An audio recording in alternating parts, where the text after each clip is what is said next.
Tank, what's your prediction of your upcoming fight with Lamont Roach? He's gonna sleep for sure. Soften him up, then fry him. Gervonta Davis views himself as an unstoppable force in boxing, a true champion and a knockout specialist who has defeated opponent after opponent. However, when Lamont Roach stood beside him at their latest face-off, he didn't appear intimidated.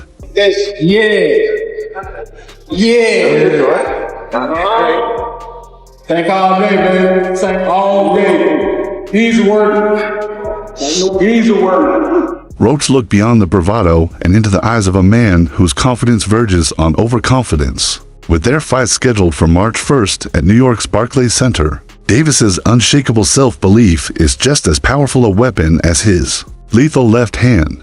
This confidence has sparked discussions in the boxing world for months. As Davis prepares for his title defense, he's made a bold declaration.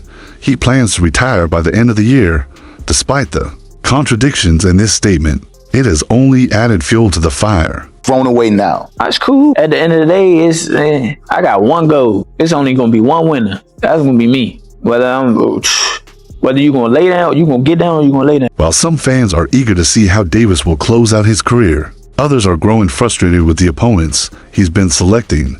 Lamont Roach Jr. is the latest in a series of fighters critics have labeled as easy hurdles for Tank. Davis, with elite talents like Shakur Stevenson, Keyshawn Davis, and Raymond Morrell eager for a shot, many are questioning why Davis hasn't chosen a bigger challenge to solidify his legacy. Davis didn't back down from the criticism during a recent conversation with fellow Baltimore native Jay Hill, revealing a side of him that's rarely seen. I think he actually took this fight for the naysayers and all this and all the people talking shit about the fight. I think he actually took the fight because he know that I'm a dog, and he want to prove his skills against a dog. So I'm gonna show y'all what happens when two dogs get in the ring together. He was raw, unfiltered, and didn't hold back. Skill for skill. None of these guys can mess with me. Like nobody, he said with absolute conviction. From his point of view, he's already head and shoulders above the entire lightweight division. Davis went a step further, making a bold, some would say disrespectful, comparison. My skills are way better than Floyd's. If I'm on my game, you feel, well, yeah, I take that back, probably hand in hand. It didn't take long for Davis to reconsider, realizing the controversy brewing from his words. While Davis has always admired and been mentored by Floyd Mayweather, their relationship is complicated and comparisons to Floyd are inevitable. However, Davis's claim that he surpassed his former mentor certainly raised more than a few eyebrows. Say ninth round. What? I say ninth round. You said ninth? Yeah. What's your response to that, Lamont? Look, he got scared. Look. He looked at ninth. I'm telling him, you saying you going down in a ninth? This confidence hasn't gone unchallenged. Lamont Roach fired back with his own rhetorical jabs, claiming that Davis was getting ahead of himself. Roach, who sees himself as the next WBA lightweight champion, has been training relentlessly for their upcoming showdown. The underdog label doesn't faze him, it fuels him. Meanwhile, Terrence Crawford, the tactical mastermind, added more fuel to the fire by weighing in on Davis's vulnerabilities. Crawford believes that only the fighters in the current landscape, Shakur Stevenson and Keyshawn Davis, have the skills to truly expose Tank's weaknesses. The stage is set, but Davis remains laser focused on his self-image as an untouchable force. I promise you, you better lead them home. You better lead the females home.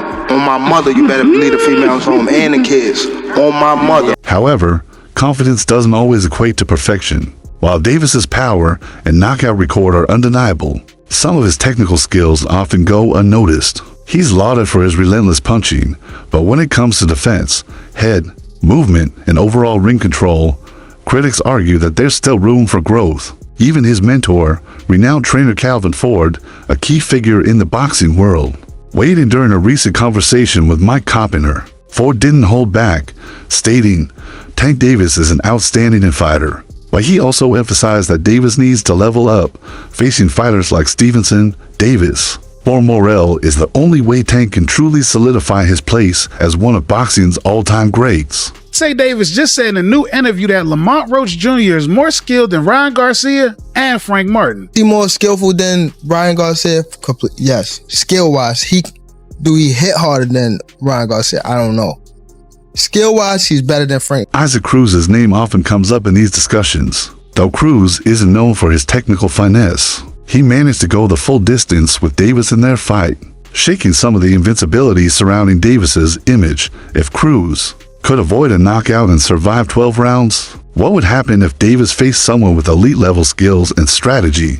It's a question many are eager to see answered, but so far, Davis's opponent choices have kept those answers out of reach. Self-reflection could either be Davis's greatest strength or his downfall. In moments of bravado, he may overlook the flaws that sharper eyes can spot.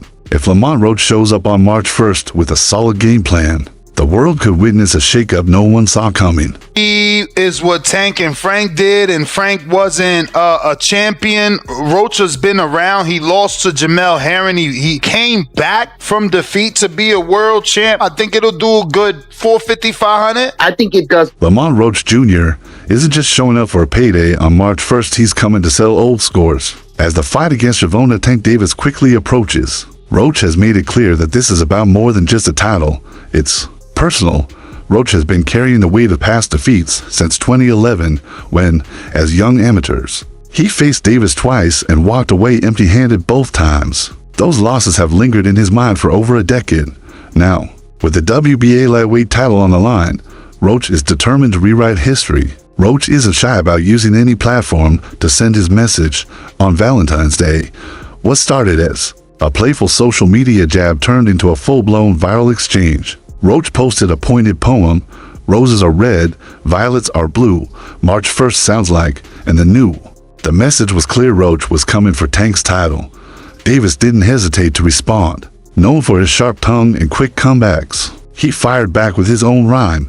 "Roses are red, violets are blue, March 1st sounds like. Don't worry, baby, you'll be home soon from the hospital." A party And on I'm your gonna floor. let y'all know something. His father was up here shaking gonna on the what's be- the name? He was shaking on the Thank everybody that played a part in it. My team, Roberto Diaz, Gary Jonas, on my kids. He was shaking on this thing. On my kids, he was never. shaking. How you gonna say his cap? And It gotta be. you gonna say his cap? I'm watching him. The back and forth only added fuel to the fire for a fight that has been simmering for more than a decade. Both men understand what's at stake: pride, legacy, and the championship belt. Despite the social media drama, not everyone is convinced that Roach is the one to dethrone Davis. Boxing legend Terrence Crawford weighed in during a recent interview with Fight Hype, casting doubts on Roach's chances. Crawford hinted that Roach might not have the mental toughness to go the full 12 rounds. With a fighter like Davis, they might have a little skill here and there, Crawford said, but mentally, they're not going to be able to keep it up for the whole fight. What champ? Come on, man. Tell me what belt. You know boxing. You forgot Devin Haney is undisputed. Devin Haney got all the belts. He the champ. Nobody else the champ. I'm gonna come up here where the big boys at. All right, I'll welcome him. Let's be real, Davis's record speaks for itself. 30 wins, 28 knockouts. He's left a trail of bodies behind him, with names like Ryan Garcia and Frank Martin on his hit list. But Roach isn't focused on statistics. He's preparing to take away Davis's advantages, one punch and one mental edge at a time. Roach knows that Davis loves to break his opponents down mentally before landing the physical blow. That finishes them. Roach's plan is to flip the script, staying calm under fire and sticking to his own game plan, rather than reacting to Davis's every move. His motivation for this fight is crystal clear: legacy and life change, the biggest motivations. For the fight are being able to show I'm really one of the best fighters in the world, Roach said. It'd be like, I don't know, it'd be little clips like you see how like man him was talking and then somebody else talked like his crew. Mm-hmm. That's what get me up. Like that's what make me like, I always want to prove to somebody that I'm like they not. And the fact that after I win, my life and my family's lives will change drastically for the good, that's a simple but powerful statement. Roach isn't just fighting for himself. He's fighting for his family, for his city, and for the respect he feels has been denied to him. He knows that beating Davis would be career-defining, taking him from a solid champion to a household name in camp. Roach has been pushing himself harder than ever. His sparring partners have been carefully chosen to mimic Davis's style as closely as possible. They've thrown everything at him: speed, power, aggression, and Roach has been holding his own. The focus has been on movement, defense, and controlling the center of the ring. He knows that standing still against Davis is a death sentence, so he's training to remain elusive while landing sharp counters. His father, Lamont Roach Sr., has been a huge influence in keeping Roach mentally locked in. The elder Roach is a no-nonsense trainer who doesn't allow outside distractions to seep into their gym. Every session is about preparation and improvement, not worrying about what the media or fans are saying. It's all about staying grounded and sticking to the plan. Psychologically, Roach knows he has to stay in Davis's face from the opening bell. Davis thrives when opponents show fear or hesitation, but Roach is determined not to give him that satisfaction. I'm not looking at Lamont the way that everybody else look at Lamont. Like, I know Lamont is a really good fighter. I'm not. This ain't no Frank Martin. That's all I'm gonna say. Yeah. It's a real good fight. The plan is simple: stay calm, stay sharp, and show Davis that he's not intimidated. If Roach can do that, he stands a real chance at breaking down the walls Davis usually builds around his opponents. However, Davis has been stirring up confusion lately with his unpredictable moves over the past few months. The Baltimore native has made some eyebrow-raising comments about his career, throwing his fans into a state of uncertainty. It all started on Christmas Eve when Davis dropped a bombshell that left everyone questioning what was going on.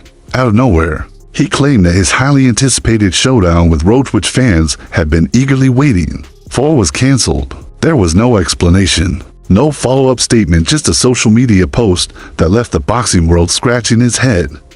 Talk to me about the mental preparation going to this fight with Lamont. Fans, they kind of sleeping on Lamont, but you know Lamont's fighting style. Y'all fought. Yeah, people don't know him, but Lamont is a good fighter. Like, he ain't no slouch. Like, I fought him in the amateurs. Like, naturally, fans jump to conclusions, speculating that it might be another one of Tank's infamous meltdowns. The unpredictability of Davis's statements isn't new, but this situation felt different. The timing was odd, and with no backup from his team or anyone else, it seemed like just another episode of Davis throwing a wrench into his own plans. But just when it looked like the fight might slip through everyone's fingers, Lamont Roach and his father, Lamont Sr., stepped in to clear the air. They issued statements reassuring fans that the fight was still on track for its scheduled date. The whole situation could have easily spiraled into chaos, but both fighters managed to keep the focus on their upcoming showdown. Despite the brief confusion, the momentum didn't falter, and now both Roach and Davis are fully locked in for their March 1st, 2025 bout at Barclays Center in Brooklyn. There's a rematch clause, people, so get ready for 2 fights. But yes, and after I beat him the second time, I probably would ask the WBA to let me go up to 140 and fight Raya. Roach, for his part, was just as baffled as the rest of us when the cancellation rumors started swirling. While fans on social media were panicking, Roach didn't get caught up in the drama. During a recent Q&A session on his YouTube channel, he addressed the situation with his usual calm demeanor. A fan asked him directly, "Why did people say the fight was canceled or that you pulled out?" Roach smiled, acknowledging the question, and went on to explain his side of things. "Gervonta, Davis is like a wild card," Roach said. "You never know what he's going to do next." The 29-year-old Washington native admitted that Davis's unpredictability is something he's had to learn to deal with over the years. He wasn't fazed by the rumors or the confusion. Instead, Roach has learned to stay focused on what he can control. Yeah, man. I mean, it's going to go. Tank going to be losing the first 3 rounds. Then he's going to download the data. Then he going to knock this dude out in round 7 or 8. Then he going to do the backflip. Then Jim Gray's going to get in the ring, or Caleb Plant's wife, and say, "Who do you want next?" And Tank's going to say, "I want all those guys." And they're going to go to the press conference. Roach has seen it all in his own journey, and he's not going to let any of Davis's eccentricities throw him off course. He knows Davis well enough by now to understand that Tank is his own person, and his decisions don't always make sense from the outside, whether it's an emotional tweet or a cryptic post. Davis often keeps people guessing about his next move. However, Roach isn't bothered by the mental gymnastics Tank puts the boxing world through. For Roach, it's business as usual. He has his own fight to prepare for, and nothing is going to distract him from that goal. The mental aspect of boxing is just as crucial as the physical preparation, and Roach is staying mentally sharp for his biggest challenge yet. I don't let that stuff affect me, Roach said. It's clear that he's not about to get wrapped up in the drama or rumors. Instead, he's channeling all that energy into getting himself ready for what could be the fight of his life. Roach knows that beating Davis would change everything. For him, his career, his life, and his legacy. But for now, he's focused on keeping his eyes on the prize, letting the noise from the outside roll off his back. No one's been able to solve Tank Davis. What do you need to do together with you and your team and obviously your son to score that victory? We got a game plan. We're going to execute it, and we're going to get the Move results. that head, bob and weave, bob and weave. As the countdown to their showdown in Brooklyn continues, it's clear that Roach is as locked in as ever.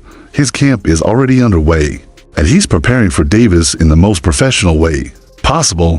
Gervonta Tank Davis looks sharp and ready to go, with his weight already close to fighting form, while other fighters like Keyshawn Davis often appear to carry a lot of weight during training camp. Tank is staying lean and well prepared. Keyshawn frequently looks more like a welterweight before cutting down to 135 pounds, but Tank doesn't rely on drastic weight cuts to gain an advantage. He's a natural lightweight, not someone trying to game the system by shedding pounds at the last minute. It's gonna be a party and on your floor. I'm gonna let y'all know something. His father was up here shaking on the what's the name? He was shaking on the Thank everybody that played a part in it. My team, Roberto Diaz, Gary Jonas. On my kids, he was shaking on this thing.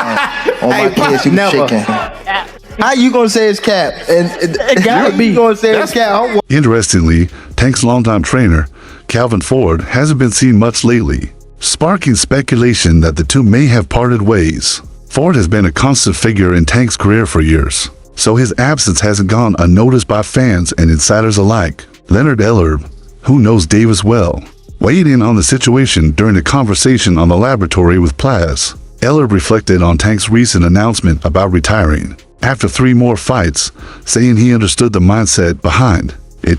I can understand where he's coming from. Things are different when you have kids. It changes your life. It completely changes your life, Ellerb said. What? Who said that? You said what? You said what? Yeah, that's why I've been waiting for the niggas to talk. How much you want back? How much you want it back? Because I came up here alone. How much y'all want back? How much you want back? Just cut it out. Huh? 100? That's a bet. Ellerb also pointed out how Tank sees things differently than he did 6 or 7 years ago. If that's what he said, that he's retiring and that we all hurt him, no, not at all. It's never good enough what you do, and sometimes that can be frustrating, Ellerb said. He added that the pressure from fans and the constant demand for more fights can take a toll. There's more to life than something you do for a living. You have respect for fans who pay their money to see you fight, but you have a life outside of boxing. They want you to continue to do this, and they really don't care about your health afterward. When the people who I fight, when they start talking, that's when y'all get dumb. I'ma beat his ass. He can't do shit. Wait, for I don't real. give a fuck. So y'all better be quiet. I don't give a fuck if y'all was quiet, if y'all was loud. He got the whole hood over there. Like twisted up. I don't give a fuck. The future may look bright for Tank, but it's also packed with hungry competitors. Fighters like Andy Cruz, Edwin De Los Santos, and Keyshawn Davis are all chasing him, and it's possible that Tank feels the heat. These are not easy fights, and Tank knows it. While he's confident he can beat them, he also knows those battles will be grueling. At this stage of his career, he may not want to put in the extreme effort required for such high-stakes matchups. Ellerb also shared his thoughts on the brutal nature of boxing and how it affects a fighter's long-term health. When you're constantly in the ring, taking hits and pushing your body to the limit, the toll can accumulate over time. Can't do shit. Wait, for I don't real. give a fuck. I better be quiet. I don't give a fuck if y'all was quiet, if y'all was loud. He got the whole hood over there. Like twisted up. I don't give a fuck about none of that. I can do whatever y'all want. My mother, he can't stop nothing over here. None of that. Not at all. I'm telling you, I'm gonna f him up. Not at all. Never. Nothing. Boxing is a brutal sport, Ellerb said. You see a lot of fighters from before. They were taken advantage of in a lot of different ways. They went through a lot of health issues, a lot of permanent stuff. I understand the philosophy that you come into the sport, make your mark, and then you leave it at that. Everybody's opinion is different, and everybody has different goals in life. With Davis's retirement announcement hanging over everything, the big question is whether it will actually be permanent. Ellerb hinted that Tank may not be done forever. It's hard to ignore how popular Davis is and the kind of money he can attract. If the right offer comes along in 6 to 12 months, it wouldn't be surprising to see him make a return. A massive payday could easily pull him back into the ring, especially if the opponent is someone high profile enough to make headlines.